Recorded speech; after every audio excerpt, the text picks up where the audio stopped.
सबसे पहले ये ध्यान रखिए कि परमेश्वर या परमेश्वरी, भगवान या भगवती,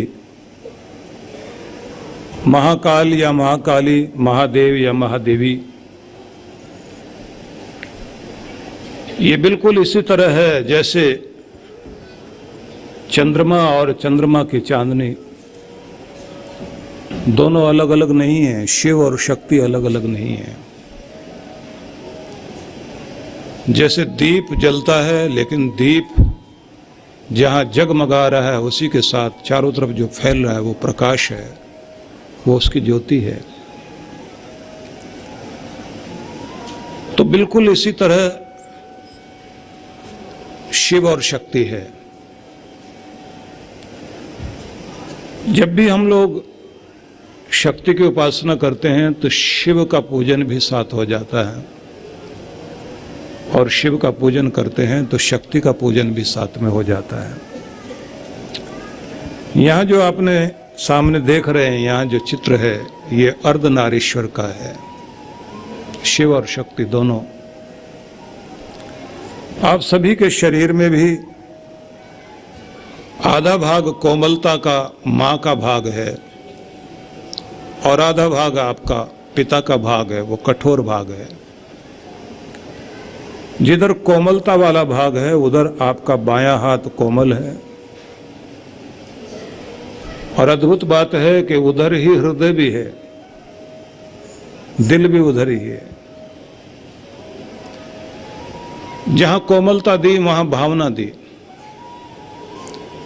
और जिधर दायां हाथ कठोर है तो इधर पूरी तर्क शक्ति, युक्ति शक्ति, बौद्धिक शक्ति और पौरुष की शक्ति, पुरुषार्थ की शक्ति दी।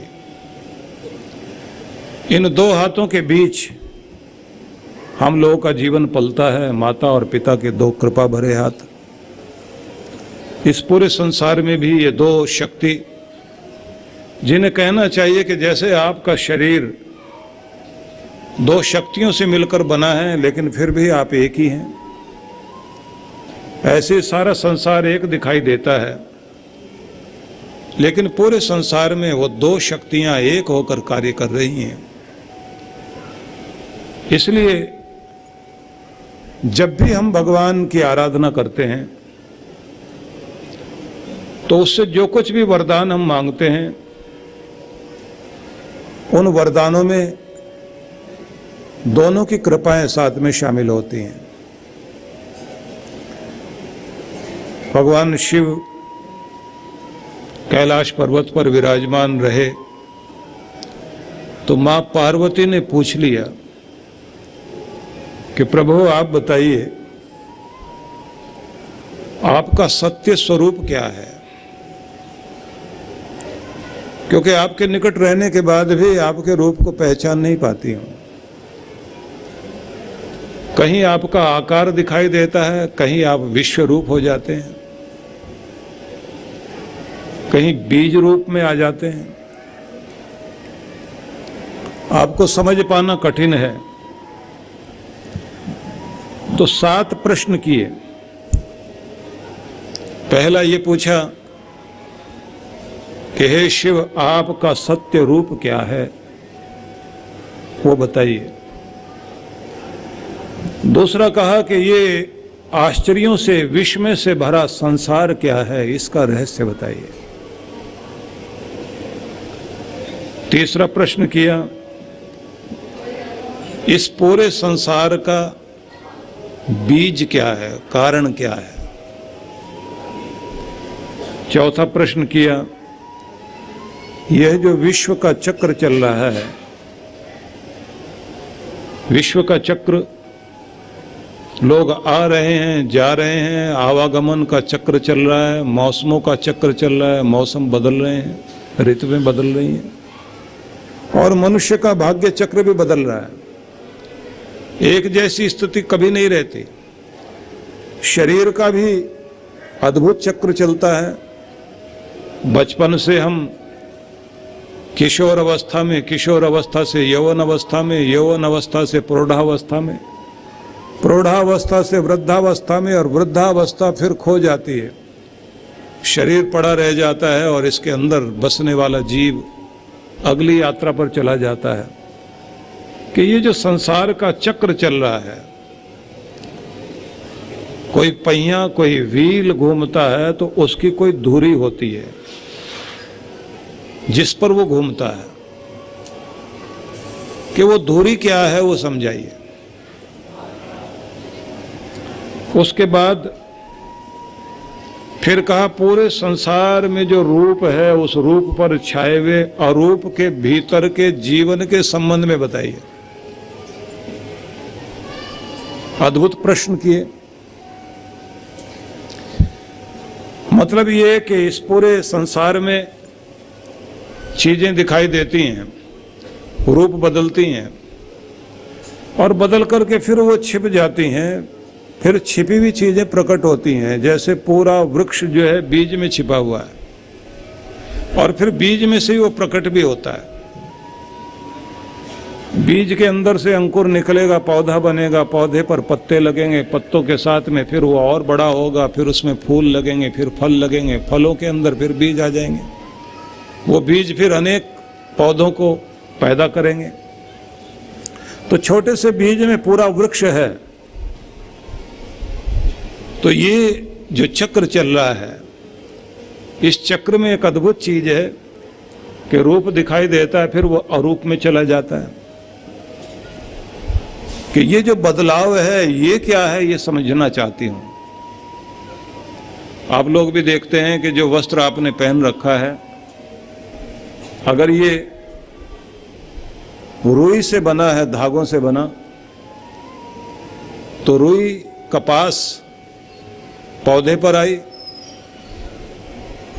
पौधा जो है वो किसी बीज से उगा और जहां उगा है वो जमीन है। तो कपास जो आ रही है वो मिट्टी से आ रही है। और जो कपड़ा आप पहनते हैं तो जब वो फट जाता है, गल जाता है, तो जमीन में ही फेंक दिया जाता है।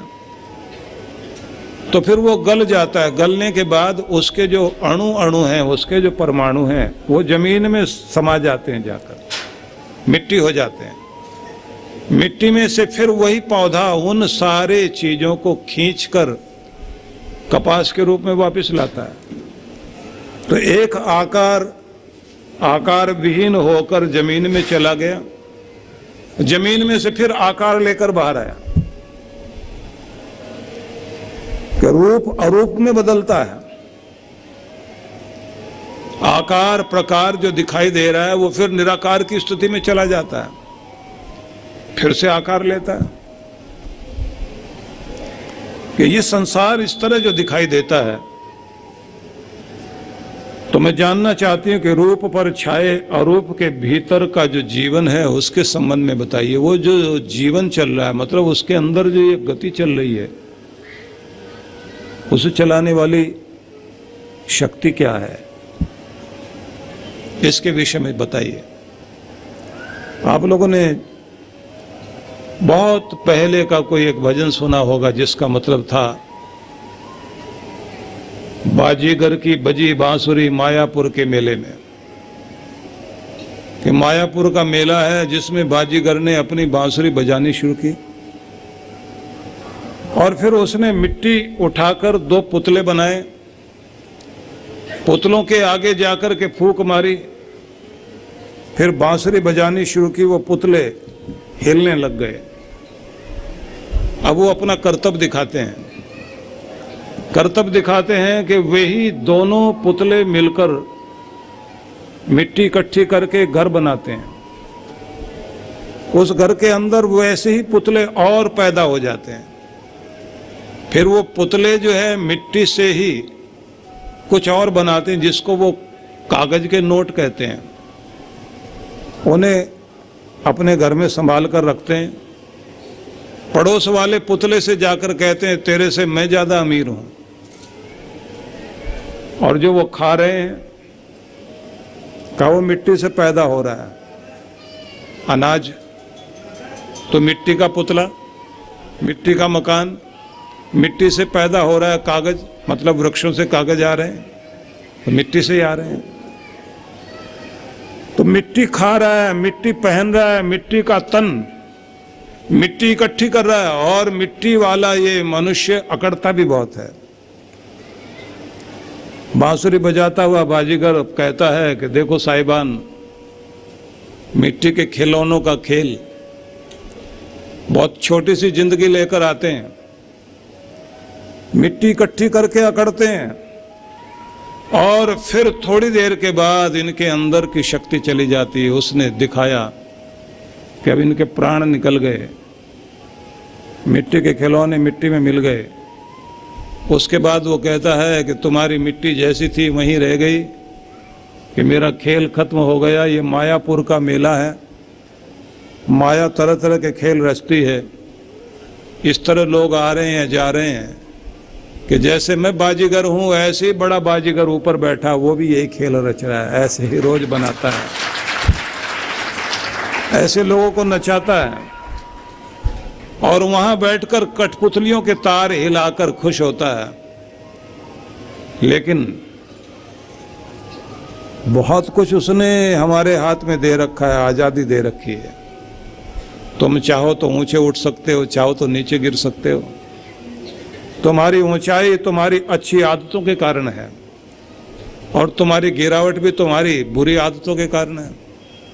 तुम्हें ऊपर उठाएंगे तुम्हारी आदतें, और तुम्हें नीचे गिराएंगे तुम्हारी आदतें। तुम पूरी जिंदगी में लोगों के साथ रहकर जो कुछ सीखते हो, उससे जो कुछ बनाते हो, आदतें बुनते हो। आदतें बुनते बुनते तुम्हारी जिंदगी का हिस्सा बन जाती हैं। उसके बाद फिर कितनी भी समझदारी की बातें करना, तुम्हारी समझदारी नहीं जीतेगी, जीतेगी तो तुम्हारी आदत जीतेगी। इसलिए चाहे अच्छी आदत है या बुरी आदत है, इसलिए बढ़िया बढ़िया बातें करने वाले लोग, बढ़िया लेखन करने वाले लोग बहुत अच्छी किताबें लिख लेंगे, अच्छी बातें बोल देंगे। लेकिन अच्छी बातें बोलने के बाद भी अगर आदत अच्छी नहीं रही तो होगा वही जो कुछ उसकी आदत होती है। इसलिए हर दिन मनुष्य अगर कुछ बना रहा है, आदतें सीख रहा है। इसलिए बार बार कहा जाता है हम वैसे ही हो जाते हैं जैसे विचार सुनते हैं, जैसे लोगों के बीच बैठते हैं, जैसे कार्यशैली हम अपनी बना लेते हैं, उसके अनुरूप हमारी आदतें ढल जाती हैं। और यही एक बड़ी रचना करती है चीजें। आदतें सिर्फ इतना ही नहीं करती, आदतें सिर्फ आपका जीवन नहीं बनाती, बल्कि वो आपकी किस्मत लिखती हैं। आने वाले समय के लिए, आने वाले जन्मों के लिए भी आपकी किस्मत, आपकी आदतें लिख देंगी। जो आदतें आपकी बन गई वो आपकी आगे किस्मत भी बन जाएगी। अगर कुछ सुधारना है तो बाहर चेंज लाने की जरूरत नहीं पड़ेगी, अंदर ही चेंज लाना है। और जिस चीज को आप बदलना चाहते हैं, बस अभ्यास लगातार का कीजिए। जिस भी चीज का अभ्यास करोगे उसके बाद जैसे लगातार दही को बिलोते रहने से मक्खन की प्राप्ति होती है, ऐसे किसी एक अभ्यास को लगातार करते रहने से एक चीज बनेगी, आदत। आदत फिर आपकी जिंदगी बन जाएगी, वो फिर आपकी किस्मत बन जाएगी। इसलिए जो कुछ बनाना चाहते हैं पहले निश्चय कर लीजिए कि ये मैं बनाना चाहता हूँ या ये बनना चाहता हूँ। उसकी प्रैक्टिस लगातार शुरू कर दीजिए। वो प्रैक्टिस एक दिन चलकर आदत में बदलेगी।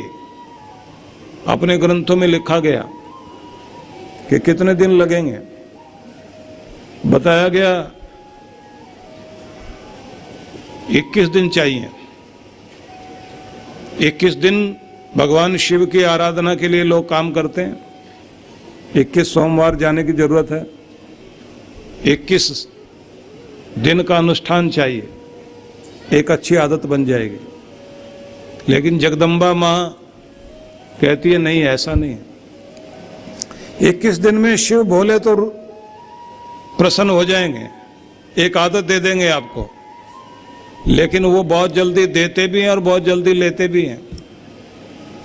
आदत 21 दिन में बनी जरूर, लेकिन अगर आगे अभ्यास नहीं किया तो छूट जाएगी।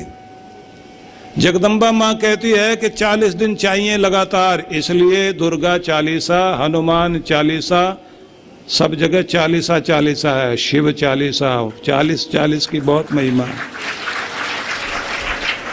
40 दिन करिए तो दुर्गा चालीसा में, वैसे तो गणेश चालीसा भी होता है।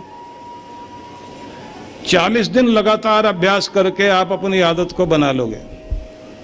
वो आदत जैसे ही आपकी बन गई, फिर उसको रोज रिपीट करने की कोशिश कीजिए। हर आदत रिपीटेशन मांगती है। पश्चिम का मनोविज्ञान कहता है कि किसी बुरी आदत से छुटकारा पाना हो तो डबल टाइम लगेगा, लेकिन किसी आदत को अगर डालना है तो 3 हफ्ते की प्रैक्टिस चाहिए।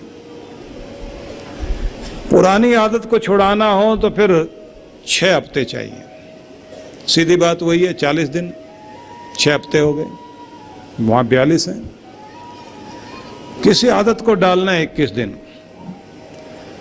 तो पार्वती माता ने पूछा भगवान शिव से कि इस पूरे संसार में जो आकार दिखाई देता है, रूप दिखाई देता है, उसके पीछे अरूप है। मतलब कोई भी आकार आएगा, रूप आएगा, अरूप से आता है, बीज से आगे आकार बनता है। और बीज के अंदर भी जो शक्ति है, जो उगती है, बीज दिखाई देता है लेकिन उगने वाली शक्ति नहीं दिखाई देती। किसी बीज को भून दीजिए तो फिर बीज उगता नहीं है। तो देखने में बीज वही है लेकिन उगता क्यों नहीं? क्योंकि जलाने से उसके अंदर की उगने वाली शक्ति नष्ट हो गई। उगने वाली जो शक्ति है वो देखने में दिखाई नहीं देती। पर एक मजे की बात है, किसी भी बीज को आप लीजिए, उसमें ये शिव और शक्ति दोनों ही बैठे हुए हैं। कभी आपने देखा होगा, उड़द को देखें, चने को देखिए, चने को आप भिगो दीजिए, भिगोने के बाद आप उसका छिलका उतार दें, छिलका उतरते ही 2 दल बन जाते हैं, उसी को दाल बोलते हैं आप लोग। उड़द को भी, मूंग को भी, मोठ को भी जब दलते हैं तो दाल बनती है ना उसकी, 2 दल। लेकिन जब इसको जमीन में बोते हैं तो आपने एक चीज देखी होगी, एक अंकुर ऊपर निकलता है, एक नीचे निकलता है। हर बीज में से 2 अंकुर निकलेंगे। जो जमीन में जाएगा वो पार्वती शक्ति है और जो ऊपर आएगा वो शिव शक्ति है, शिव की ताकत है। शिव वाला भाग ऊपर आता है। जो जमीन में जा रहा है वो पार्वती माँ वाला भाग है, जमीन में चाहता जाएगा। महिलाओं के काम दिखाई नहीं देते, पर जितना पुरुष काम कर रहा होता है उससे ज्यादा वो भी कर रही होती है। उसके काम दिखाई नहीं देते लेकिन घर की नींव वही बनकर रहती है, उसी पर पूरा घर टिका हुआ है। घर को टिका कर रखा हुआ है उसने। तो बस ये दोनों चीजें हैं। पानी नीचे की तरफ बहेगा तो जो सोम तत्व है, जल तत्व है, वो पार्वती शक्ति है। तो इसलिए अंकुर निकलेगा, जमीन के नीचे जाएगा, वो जड़ बन जाएगा। जो ऊपर जाएगा वो अग्नि तत्व है। अग्नि हमेशा ऊपर की तरफ उठती है, तो इसलिए अंकुर निकलेगा, ऊपर पौधा पत्तों के साथ शिखर को छूता चला जाएगा।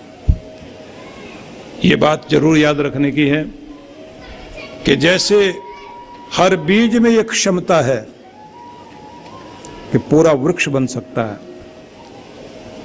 लेकिन सभी बीज नहीं बन पाते, क्योंकि सभी बीजों में क्षमता होने के बाद भी, संभावना होने के बाद भी, परिस्थितियां, कोई ना कोई कारण उनको रोक देता है। जो पूरा वृक्ष बन पाए, जो बीज, उनके अंदर की जीवनी शक्ति बड़ी प्रबल होती है। बस ये बात याद रखना, अगर आपकी जीवनी शक्ति, जीने की इच्छा की जो प्रबल शक्ति है, अगर वो जिंदा है तो इस दुनिया में पूरे वृक्ष बन करके जियोगे, बहुत ऊंचाई तक पहुंचोगे। इसलिए कभी भी जीवनी शक्ति को कमजोर मत बनाओ। जी भर के जीने की भावना रखनी चाहिए। तो पार्वती माता ने पूछ लिया कि शिव मुझे बताइए,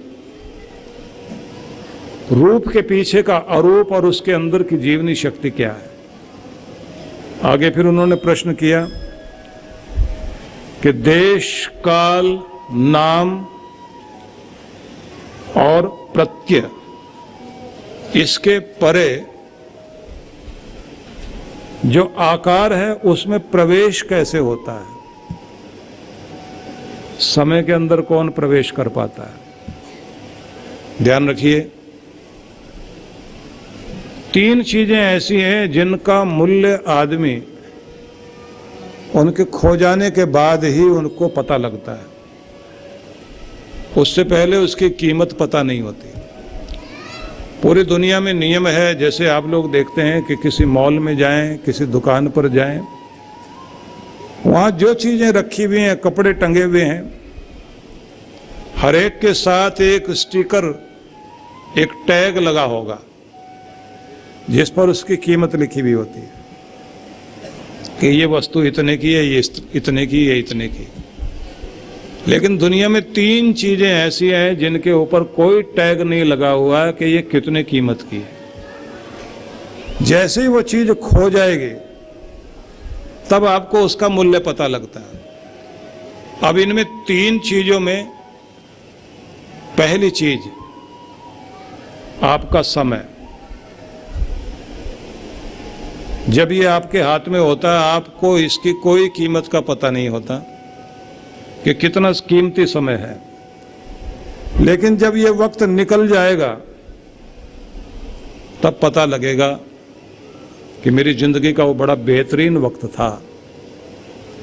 अगर मैं उस समय इसका ध्यान रख लेता तो जिंदगी कहाँ पहुंच जाती। मैंने अपना बचपन खराब कर लिया, कोई कहते हैं मैंने यौवन खराब कर लिया, कोई कहता है कि मेरा ये वाला जो टाइम पीरियड था, अगर उस समय सावधान होकर मैं कुछ अपने लिए करता, अपने परिवार के लिए सोचता या अपने भविष्य के बारे में कुछ सोचता तो कितना अच्छा होता। खो जाने के बाद वक्त का पता लगता है। दूसरी चीज है हेल्थ, सेहत। जब ये आपके हाथ में होती है, अच्छी सेहत होती है, तब आपको इसकी वैल्यू नहीं पता होती। लेकिन जिस दिन ये खो गई उस दिन समझ में आता है कि कितनी कीमती थी। हमें अपने पाँव की सबसे छोटी उंगली का कभी ध्यान नहीं जाता, लेकिन जिस दिन उसमें कोई चोट लग जाए या दर्द हो जाए सारा दिन फिर उसी पे ध्यान जाता है। पूरे मुंह में 32 दांत हैं, किसी पे ध्यान नहीं जाता, लेकिन एक निकल जाए तो जीभ बार बार वहीं जाके टटोलती रहेगी, ये नहीं है, ये नहीं है, ये नहीं है, ये नहीं है। खो जाने के बाद हमें बहुत पता लगता है। तो सेहत जब हाथ से निकल जाती है तो समझ में आता है कि कितनी कीमती थी। अभी एक लेख निकला अमेरिका में जिसमें इंसान के शरीर के अवयवों पर रिसर्च करने के बाद उसकी कीमत लिखी गई। आपको आश्चर्य लगेगा।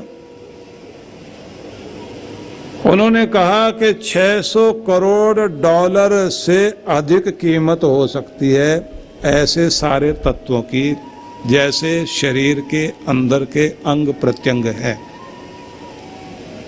और कहा कि ये जो मस्तिष्क है, मस्तिष्क के जो ये सेल्स हैं अंदर, न्यूरॉन्स जिनको बोलते हैं, जिनमें आपकी स्मृति से लेकर के और आपके सारे ज्ञान का आदान प्रदान और तरंगें उत्पन्न होती हैं। वो कहते हैं कि तुम्हें आश्चर्य लगेगा कि इस समय मनुष्य ने कंप्यूटर बनाया, पलक झपकते सारी चीजें पूरी हो जाती हैं, कि इससे कंप्यूटर से तेज आपका दिमाग है। कितना तेज दिमाग है? कहते हैं कि 200 के लगभग कंप्यूटर 200 गुना ज्यादा शक्ति रखता है सुपर कंप्यूटर, जो कंप्यूटर है उससे 200 गुना सुपर कंप्यूटर में ताकत है।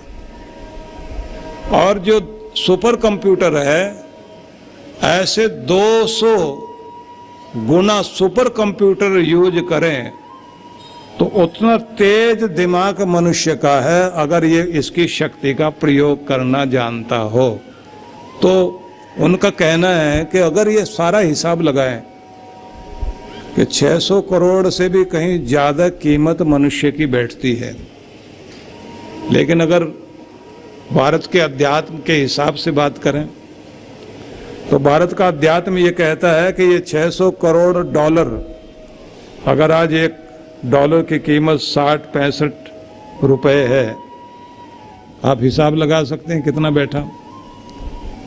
भारत का अध्यात्म ये कहता है कि तुम्हारे हजारों डॉलर भी इसका मूल्य नहीं चुका सकते, क्योंकि मनुष्य का शरीर अनमोल है, इसकी दुनिया में कोई कीमत नहीं हो सकती। और आश्चर्यजनक बात यह कि मनुष्य ही अपनी कीमत नहीं लगाता। हमारी कोई चीज जब खो जाती है तब हम उसकी वैल्यू खोजने की कोशिश करते हैं, तो समय निकल जाए, खोने के बाद उसकी वैल्यू पता लगती है, सेहत खो जाने के बाद पता लगती है। ऐसे ही है रिश्ते, संबंध भी जब कोई हमारा खो जाता है तब उसकी वैल्यू पता लगती है कि मेरा रिश्ता कितना कीमती था। माता पिता, भाई बहन में से, निकट के रिश्तों में से कोई खो जाए, उस समय पता लगता है कि क्या कीमत थी उनकी। मैं निवेदन करना चाहता हूं, जब हमारे हाथ में कुछ कीमती है, उस कीमती तत्व का मूल्यांकन करें, उपयोग करना शुरू करें, तो हमारा कल्याण हो सकता है। पार्वती माता ने आखिरी प्रश्न और किया। उन्होंने कहा, हे शिव, उस मूल तत्व को पाया कैसे जाता है जो इन सब का जवाब है कि इसको पाया कैसे जाता है। तो शिव ने सुना, सुनने के बाद उठे और अपना विराट आकार कर लिया। उस विराट आकार में पूरा संसार समा गया और फिर सबको अपने अंदर समेटकर छोटे होते गए और छोटे होकर अंतर्धान हो गए, गायब हो गए। पार्वती माता चारों तरफ आवाज देती है कि शिव आप कहाँ हैं। उनकी आवाज गूंज कर वापिस आती है और फिर शिव सामने प्रकट हो जाते हैं और कहते हैं, ये जो पूरा विश्व है ये भी मैं हूं और इसको मैं अपने अंदर रखता हूं, लेकिन बात इतनी ही नहीं है, मैं ही सबके अंदर भी हूं। पार्वती माँ तो कहती है, मेरा मस्तिष्क चकरा रहा है और कोई उत्तर नहीं देते हो तो पाने का तरीका ही बता दीजिए। शिव भगवान मौन हो गए, आंखें बंद की और खो गए अंदर। उनके चेहरे पर अपूर्व आनंद की झलक थी, माथे पर चंद्रमा तो है ही। उस रूप में जब विराजमान थे, पार्वती माता ने हिलाया, हिलाकर पूछा, उत्तर नहीं दिया। भगवान बोले, जैसे मैं मौन हो गया था, तुम भी अपने अंदर मौन होकर पूरे संसार के दृश्यों को खो दीजिए, अपने अंदर खो जाओ। मैं खोजने से नहीं मिलता, लेकिन जब तुम अपने में खो जाते हो तो जरूर मिल जाता हूं। बस यही एक रास्ता है। पार्वती माता ने कहा, फिर भी दुनिया के अनुसार कुछ विधियां तो बताइए। भगवान ने 112 विधियां बताई। वो 112 विधियां ध्यान करने वाले लोगों के लिए है। मैं थोड़ी सी कुछ बात आप सबसे करूंगा, हालांकि वो बहुत गूढ़ चर्चा नहीं करूंगा, क्योंकि अगर उसी तरह की चर्चा करूंगा तो फिर आपके पल्ले कुछ पड़ेगा नहीं, क्योंकि वो चीज़ सिखाने की है। पर ऐसी चीज़ जरूर कुछ बताऊंगा जिसे करने से आपको बहुत जल्दी कुछ प्राप्ति हो सकती है।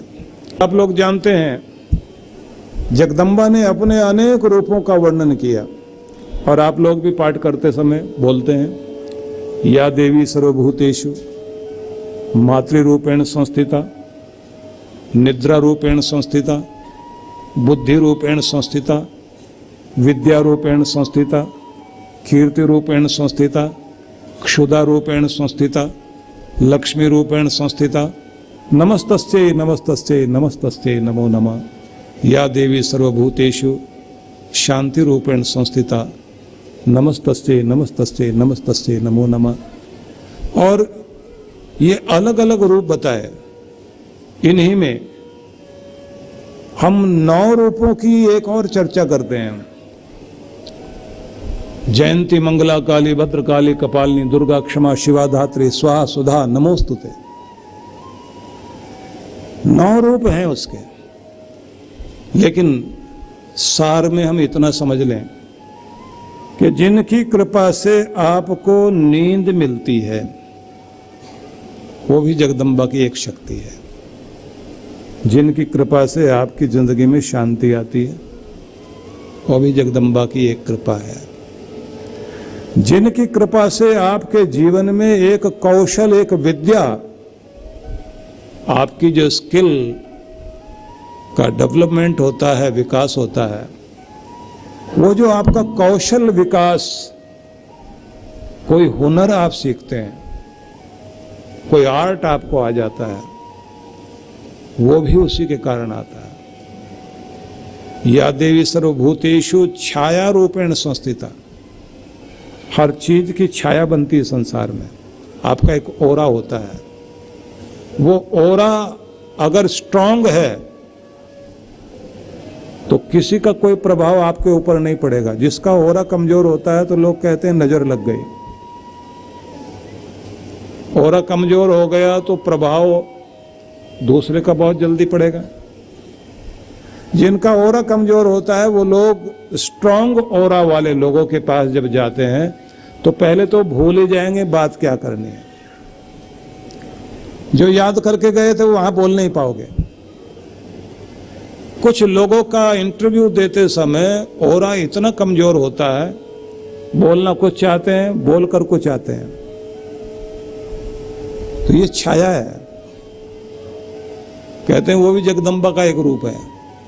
साधना से उसे भी जागृत किया जा सकता है। कुल मिलाकर अगर हम कहें तो एक बात ध्यान रखने की है कि ये जो हमारी साधनाएं हैं ये कोई कहने के लिए कि कुछ पंडितों ने बना दी चीजें इसलिए हम लोग करते हैं, ऐसा नहीं है।